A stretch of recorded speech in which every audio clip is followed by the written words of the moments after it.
राम राम मंडळी, कसे आहात सगळे? तर आज मी तुम्हाला माझं गाव दाखवणार आहे.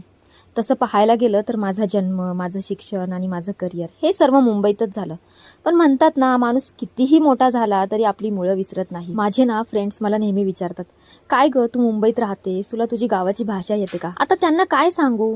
अरे मी मुंबईत किती बी शिकले सवरले असले तरी माझ्या रक्तातच कोल्हापूर सातारा आहे. ते विसरणं कसं काही शक्य आहे? आमची भाषा म्हणजे नुसता नाद आहे, नाद. ते विसरणं कसं काही शक्य आहे? या मातीचा वास आणि ही कोल्हापुरी गावरान बोली ही आमच्या काळजातच असतं. करवंद बघितली की आमचं बालपण आठवते. पोरं जमून डोंगरावर जायचं आणि ही काळेशार करवंद मनसोक्त खायचं. नुसता राडा. आता पुढच्या पिढीला हा नजारा फक्त मोबाईल मधूनच दाखवावा लागणार. शहरातल्या त्या क्लोरीनच्या पाण्यापेक्षा या स्वच्छ आणि वाहत्या पाण्यात पोहण्याची मजाच वेगळी आहे. इथलं पाणी अंगाला लागलं की सगळा थकवा दूर पळून जातो. आणि भैया पोहायला गेल्यानंतर त्याला बाहेर ये म्हणणे म्हणजे एक मोठा टास्क आहे आमच्यासाठी. बाजारातले आंबे एकीकडे आणि आपल्या घरच्या झाडाचा आंबा एकीकडे. यांना कुठलेही केमिकल लावलेलं नसतं. अस्सल नैसर्गिक पिकलेला हा आंबा.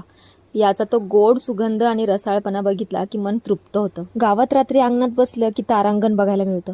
लख्ख चांदणं, काजव्यांची चमक आणि रात्रीचा तो शांत गारवा. हे सर्व अनुभवायला पण नशीब लागतं.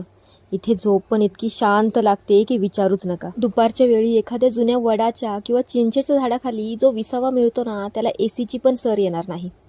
फांदीवर बसलेला तो पाखरांचा आवाज आणि पानांची सळसळ, हे सगळं अनुभवलं की मन कसं एकदम हलकं होतं. असं वाटतंय हा क्षण इथंच थांबवून घ्यावा. वेळ बदलली, गाड्या बदलल्या आणि कुल्फीची चवही बदलली. चला तर मग पुन्हा भेटू अशाच एका नवीन प्रवासात. तोपर्यंत राम राम.